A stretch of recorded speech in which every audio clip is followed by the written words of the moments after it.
ओम शांति। आज 26 मार्च 2022 के साकार मधुर महावाक्य हैं। आज बाबा हम बच्चों को आदत देते हुए कहें कि अब बेहद की रात पूरी हो, दिन आने वाला है, वापस घर चलना है, इसलिए अब दर दर भटकना बंद करो। और आज बाबा ने प्रभावशाली अच्छी सेवा का आधार बताया कि कम से कम 8 घंटा तक याद बनी रहे। यह प्रैक्टिस हो जाए तो सर्विस बहुत अच्छी कर सकते हैं, क्योंकि याद से ही सारे विश्व में पवित्रता और शांति के वाइब्रेशंस फैलते हैं। याद से ही विक्रम विनाश होंगे, पद भी ऊंचा मिलेगा। इसलिए इस रूहानी यात्रा में कभी भी थकना नहीं है। और आज बाबा ने एक बहुत अच्छी क्लैरिटी देते हुए कहा कि यह कोई ब्रह्म ज्ञान नहीं है, यह है ब्रह्मा ज्ञान। ब्रह्मा कुमार या यह ज्ञान दे रहे हैं, ब्रह्म कुमारी नहीं। लोग ब्रह्मा को ईश्वर समझते हैं। फिर बाबा ने पुरुषार्थ श्रेष्ठ है यह समझाते हुए कहा कि यज्ञ के आदि में बहुतों को साक्षात्कार कराया गया, बाल लीला आदि दिखाई पुरुषार्थ कराने के लिए। बिगर पुरुषार्थ महाराजा महारानी नहीं बनेंगे। जो पक्के निश्चय बुद्धि है वह एकदम इस ज्ञान में ठहर जाते हैं। कहते बाबा हम आपको कभी नहीं छोड़ेंगे। सुनते हैं महावाक्य विस्तार से। आज बाबा कहे, मीठे बच्चे, अब बेहद की रात पूरी हो रही है, दिन आने वाला है, वापस घर चलना है, इसलिए अब दर दर भटकना बंद करो। आज मुरली से प्रश्न है, किस प्रैक्टिस के आधार पर तुम बच्चे सर्विस बहुत अच्छी कर सकते हो? तो बाबा ने उत्तर में कहा, यदि कम से कम 8 घंटे तक याद बनी रहे, यह प्रैक्टिस हो जाए तो सर्विस बहुत अच्छी कर सकते, क्योंकि याद से ही सारे विश्व में पवित्रता और शांति के वाइब्रेशन फैलते हैं। याद से ही विक्रम विनाश भी होंगे और पद भी ऊंच मिलेगा। इसलिए इस रूहानी याद में कभी भी थकना नहीं है। जिस्म का भान छोड़ देही अभिमानी बनने का निरंतर अभ्यास करते रहना है। आज मुरली में गीत बजा, रात के राही थक मत जाना, सुबह की मंजिल दूर नहीं है। ओम शांति। बच्चों ने सावधानी सुनी। बाप ने बच्चों को सावधानी दी कि हे रात के राही थक मत जाना, क्योंकि अब तुम्हारे लिए दिन आ रहा है। यह है बेहद की रात और दिन। बेहद की रात पूरी होती है और बेहद के दिन की स्थापना हो रही है। अब तुम बच्चों अर्थात आत्माओं को जाना है अपने घर, जिसके लिए तुमने आधा कल्प भक्ति की, परंतु तुम बाप को ढूंढ न सके, क्योंकि उनके नाम रूप को बदल दिया है।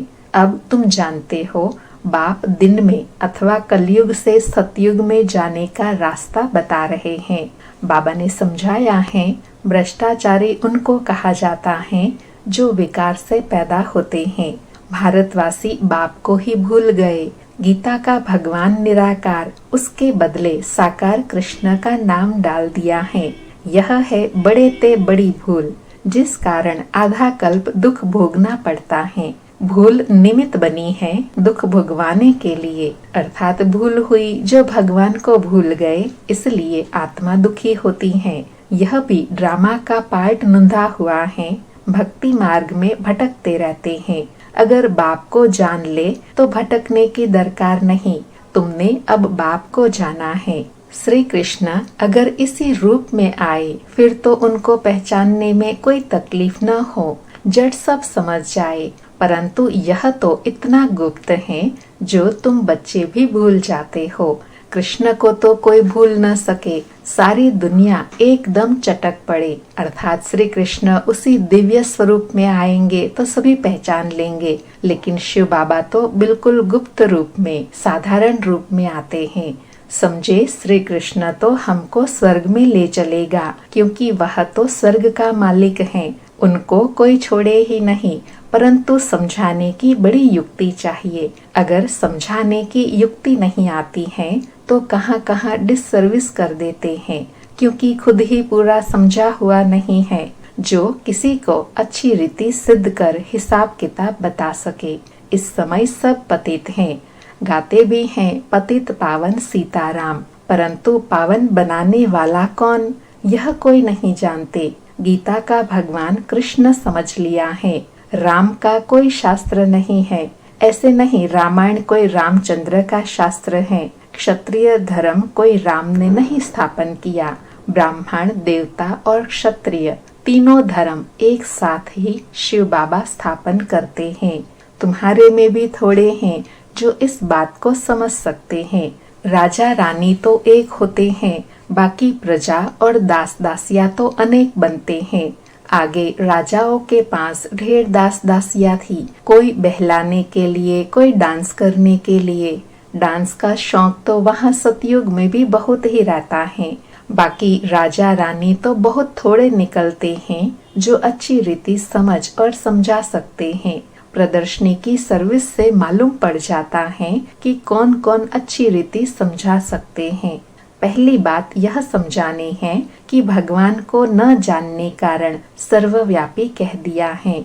दूसरा, कृष्ण को भगवान कहने से स्वर्ग रचने वाले शिव बाबा का नाम गुम कर दिया है। निराकार बाप ही सबका रचयिता है, उस एक को ही याद करना है, वही राजयोग सिखलाते हैं। परंतु गीता में जो कृष्ण भगवान वाच लिख दिया है, इस कारण ही हाथ में गीता उठाई झूठी कसम लेते हैं। अब बताओ, क्या कृष्ण हाजिरा हजूर हैं? वा निराकार परम पिता परमात्मा हाजिर नाजिर हैं, सब मुंजे हुए हैं। अब तुम बच्चों को सवेरे उठ प्रैक्टिस करनी है समझाने की। राजा जनक का मिसाल कहते हैं, अष्टपा अर्थात अष्टवक्रा ने जनक को ज्ञान दिया, परंतु यह कोई ब्रह्म ज्ञान तो है नहीं, यह है ब्रह्मा ज्ञान। ब्रह्मा कुमारियां यह ज्ञान दे रही हैं, ब्रह्म कुमारी नहीं। बाबा प्रोनाउंसिएशन और नाम का भावार्थ क्लियर कर रहे हैं कि ब्रह्म ज्ञान नहीं, ब्रह्मा ज्ञान, और ब्रह्म कुमारी नहीं, ब्रह्मा कुमारी। वह लोग ब्रह्मा को ईश्वर समझते हैं, परंतु नहीं, ईश्वर तो बाप है, बाप का नाम ही शिव है, ब्रह्मा तो तत्व है। यह सब बातें मोटी बुद्धि वाले समझ न सके। नंबरवार दास दासिया भी बनते हैं, समझना चाहिए। अगर हम किसी को अच्छी तरह समझा नहीं सकते हैं तो हमारा पार्ट पिछाड़ी में है, तो फिर पुरुषार्थ करना चाहिए। सारी दुनिया में जो जो कुछ सिखलाते हैं वह देह अभिमान से ही सिखलाते हैं। देही अभिमानी सिवाय तुम ब्राह्मणों के कोई नहीं। तुम्हारे में भी नंबरवार हैं जो आत्म अभिमानी बनते हैं। हम आत्माओं को सुनाते हैं, आत्मा इन ऑर्गन्स द्वारा बोलती है। आत्मा कहती है, मैं नहीं सुन सकती, मेरे ऑर्गन्स खराब हैं, तो देही अभिमानी बनने में मेहनत है। सतयुग में देही अभिमानी रहते हैं, बाकी परमात्मा का ज्ञान नहीं है। बाप कहते हैं, मेरा सिमरन वहाँ सतयुग में कोई नहीं करते, वहाँ दरकार ही नहीं। सिमरन अथवा याद एक ही बात है। वो लोग माला हाथ में लेते हैं, मुख से राम राम कहते हैं। यहाँ तो राम अक्षर कहना भी रॉन्ग हो जाता है। राइट अक्षर है शिव बाबा, परंतु शिव शिव भी कहना नहीं है। बाप को याद करने के लिए नाम थोड़े ही लिया जाता है। बाप को याद करना यह है यात्रा। जिस्मानी यात्रा पर जाते हैं तो भी याद रखते हैं। हम अमरनाथ पर जाते हैं, वो नाम लेना पड़ता है ना। तुमको कुछ भी जपना नहीं है, अर्थात कोई भी नाम का जाप नहीं करना है। बाबा को मन और बुद्धि, दिल की भावनाओं से याद करना है। तुम जान गए हो, नाटक पूरा होना है। हमारे 84 जन्म पूरे हुए, यह पुराना चोला छोड़ना है। पार्ट बजाते बजाते पतित होना ही है। बाप कहते हैं, यह जो मनुष्य सृष्टि रूपी झाड़ हैं, उनका धूर सड़ गया है, बाकी टाल टालियां बची हैं, यह भी तमो प्रधान हो गए हैं। झाड़ की आयु अब पूरी होती है, फिर से नाटक रिपीट होना है। हर एक अपना अपना पार्ट बजाएंगे, दूसरी कोई दुनिया नहीं है। अगर होती तो हम पढ़ते क्यों? कहते हैं, बाबा फिर से आकर राजयोग सिखलाओ, गीता ज्ञान सुनाओ, पावन बनाओ। परंतु पतित हम कैसे बने, यह कोई जानते नहीं है। अब तुम जानते हो हम ही पावन थे, फिर हिस्ट्री रिपीट होती है। अब बाप कहते हैं वापस घर चलना है, घर में तो बाप ही रहता है। कहते हैं परम धाम में रहते हैं, फिर भूल जाते हैं आत्माएं भी ब्रह्मांड में रहती हैं, अर्थात परम धाम में रहती हैं। यह सृष्टि है, इसमें मनुष्य रहते हैं, ब्रह्मांड में आत्माएं रहती हैं, फिर आती हैं यहाँ पार्ट बजाने। ऊपर में आकाश तत्व है, पैर सबके पृथ्वी पर हैं, बाकी शरीर कहाँ है? वह तो आकाश तत्व में ही है। वहाँ तो परम धाम में आत्माएं स्टार्स रहती हैं, वहाँ गिरने की चीज नहीं जो हम गिर पड़े। बाबा कहते हैं परम धाम में आत्माएं ऐसे रहती हैं जैसे आकाश में स्टार्स रहते हैं, तो वहाँ कोई गिरने की बात नहीं। साइंस वाले रॉकेट में जाते हैं चक्र लगाने, फिर बाहर भी निकलते हैं, लिखते भी हैं गिरने का डर नहीं। इतनी आकर्षण है जो मनुष्य आकाश तत्व में ठहर जाते हैं, तो इतनी छोटी सी आत्मा महतत्व में क्यों नहीं ठहर सकती? बाबा ग्रेविटी का एग्जाम्पल देकर समझा रहे हैं। बाबा कहते जब साइंस के रॉकेट एयर में रह सकते हैं, तो आत्मा परम धाम में क्यों नहीं रह सकती? वो वहाँ से गिर नहीं सकती, रहने का स्थान वहाँ ही है। यह सूर्य, चांद, स्टार्स बहुत बड़े हैं, यह कैसे ठहरे हुए हैं? कोई रस्सी आदि तो नहीं है, यह सारा ड्रामा बना हुआ है। हम 84 के चक्र में आते हैं, यह झाड़ है, कितनी बड़ी टाल टालियां हैं, बाकी छोटे छोटे थोड़े ही देख सकेंगे। बाबा भी नटशेल में समझाते हैं, जो पीछे पीछे आते हैं वह जरूर थोड़े जन्म ही लेंगे, बाकी एक एक का हिसाब नहीं बताएंगे। तुम जानते हो ब्रह्मा द्वारा ब्राह्मण, देवता, क्षत्रिय धर्म की स्थापना हो रही है। जिससे स्थापना हुई उनको ही फिर पालना करनी है। ब्रह्मा, विष्णु, शंकर तीनों ही देवताएं अलग अलग हैं, बाकी ऐसे नहीं ब्रह्मा को 3 मुख हैं, ऐसे हो न सके। बाप कहते हैं बच्चे तुम बिल्कुल बेसमझ बन गए हो, बाप आकर समझदार बनाते हैं। अभी तुम सब सीताएं रावण की कैद में हो, तुम ही बंदर थे, तुम्हारी सेना ली, तुमको ही मंदिर लायक बनाया। अब राजधानी स्थापन हो रही है, जितना जो श्रीमत पर चलेंगे उतना ही ऊंच पद पाएंगे। तुम जानते हो हमारे मम्मा बाबा नंबर 1 में जाते हैं, मूल वतन में तुम्हारे सामने बैठे हैं, सूक्ष्म वतन में भी देखते हो बैठे हैं, और फिर वैकुंठ में भी देखते हो। पहले बहुतों को साक्षात्कार कराया गया, फिर सब थोड़े ही कृष्ण बन जाएंगे। बाल लीला आदि दिखाई जाती है पुरुषार्थ कराने के लिए। बिगर पुरुषार्थ महाराजा महारानी तो नहीं बनेंगे। जो पक्के निश्चय बुद्धि है, जो पक्के निश्चय बुद्धि है वह एकदम थम जाते हैं, अर्थात जो निश्चय बुद्धि है वह कभी भी हलचल में नहीं आएंगे, सदा ज्ञान और याद के पुरुषार्थ में स्थैर्यम रहेंगे। बाबा हम तो आपको कभी नहीं छोड़ेंगे। कहीं फिर ऐसे कहते कहते छोड़ भी देते हैं। आश्चर्यवत सुनंती कथंती भागंती हो जाते हैं। पहले की कहावत है, अभी भी यह सब कुछ होता ही रहता है। कहते हैं कल्प पहले भी ऐसे भागंती हुए थे। किसी पर भी भरोसा नहीं, जैसे श्वास पर भरोसा नहीं। बाबा का बनकर फिर भी मर जाते हैं। ईश्वरीय जन्म दिन मना कर भी मर जाते हैं, अथवा हाथ छोड़ देते हैं। बाबा घड़ी घड़ी कहते रहते हैं, तुम ऐसे समझो तो हमको अब अपने स्वीट होम में जाना है, इसलिए बाप और घर याद पड़ता है। भक्ति मार्ग में भी आधा कल्प याद किया है, परंतु वापस कोई जा नहीं सकते। जानते ही नहीं तो जा कैसे सकेंगे? वह रूहानी राही बन कैसे सकते? तुम अब पूरे राही बने हो, अर्थात बाप को और घर को पहचान लिया। जो जास्ती याद करते हैं उनके पाप कटते जाते हैं। यात्रा का भी ध्यान रखना है। पिछाड़ी में 8 घंटा तुम्हारी यह सर्विस रहे तो बहुत अच्छा है। यह है शांति और पवित्रता के वाइब्रेशन फैलाना। याद से विक्रम भी विनाश होंगे और पद भी ऊंचा मिलेगा। इसलिए कहा जाता है रात के राही थक मत जाना, कलयुग का अंत माना ब्रह्मा की रात पूरी होना, सबको वापस जरूर जाना है। रूहानी घर को याद करना है, रूह को अब जाना है। जिस्म का भान छोड़ना है, देही अभिमानी बनना है। यह है याद की यात्रा। अच्छा, मीठे मीठे सिकिलधे बच्चों प्रति माता पिता बाप दादा का याद प्यार और गुड मॉर्निंग। रूहानी बाप की रूहानी बच्चों को नमस्ते। हम रूहानी बच्चों की रूहानी माता पिता बाप दादा को भी याद प्यार गुड मॉर्निंग और नमस्ते। धारणा के लिए मुख्य सार हैं।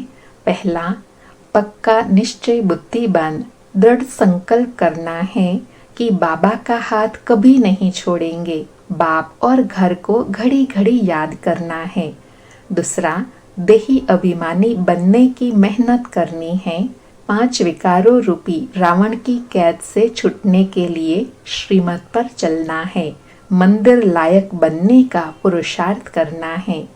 आज बाबा ने वरदान दिया, ज्ञान युक्त भावना और स्नेह संपन्न योग द्वारा उड़ती कला का अनुभव करने वाले बाप समान भव। ज्ञान युक्त भावना और स्नेह संपन्न योग द्वारा उड़ती कला का अनुभव करने वाले बाप समान भव।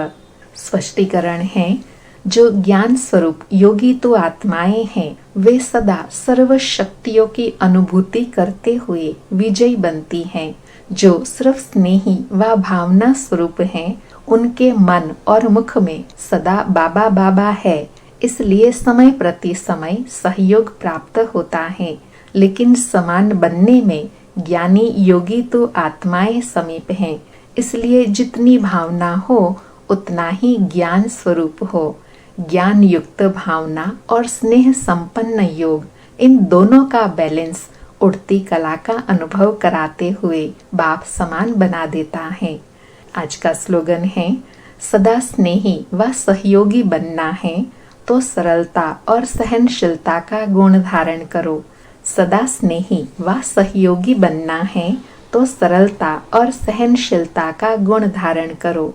अभी मातेश्वरी मम्मा के अनमोल महावाक्य हैं। उसका हेडिंग है, ओम शिवोहम हम सो हम। इन 2 शब्दों का यथार्थ अर्थ। मम्मा ने कहा, ओम शांति।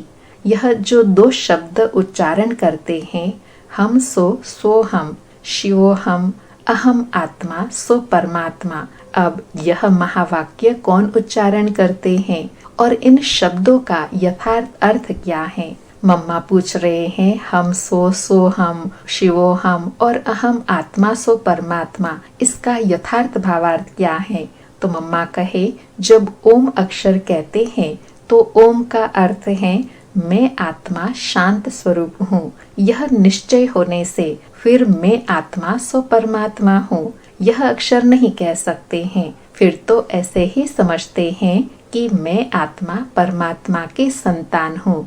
तो यह ओम शब्द कहना आत्मा का अधिकार है। फिर जब हम सो हम शब्द कहते हैं तो उस शब्द का अर्थ है हम सो पूज्य, सो अब पुजारी बने। हम सो पूज्य, अब यह शब्द भी आत्मा ही कह सकती है। यह जो मनुष्य कहते हैं अहम आत्मा सो परमात्मा, अब यह शब्द सिर्फ परमात्मा ही कह सकता है, क्योंकि वही एक आत्मा परम आत्मा है। फिर यह जो शिवो हम शब्द कहते हैं वो भी परमात्मा कह सकते हैं, क्योंकि वो शिव हैं। तो इन शब्दों के अर्थ को भी तब जानते हैं जब परमात्मा आकर यह नॉलेज देते हैं। बाकी और धर्म वालों को, क्रिश्चियन आदि को यह मालूम नहीं कि हम सो पोप बनूंगा, उन्हों को यह नॉलेज ही नहीं है। अभी हमको यह नॉलेज मिल रही है कि हम सो देवता बनेंगे। हमारे सामने देवताओं का यादगार चित्र है और साथ साथ उन्हों के जीवन चरित्र, हिस्ट्री, गीता, भागवत सामने हैं, क्योंकि हम आदि से अंत तक सारे कल्प के चक्र में हैं। और वो धर्म पिताए जब आते हैं तो कल्प के बीच में आते हैं, इसलिए वे हम सो शब्द नहीं कह सकते, ओम शब्द कह सकते हैं। अच्छा, ओम शांति।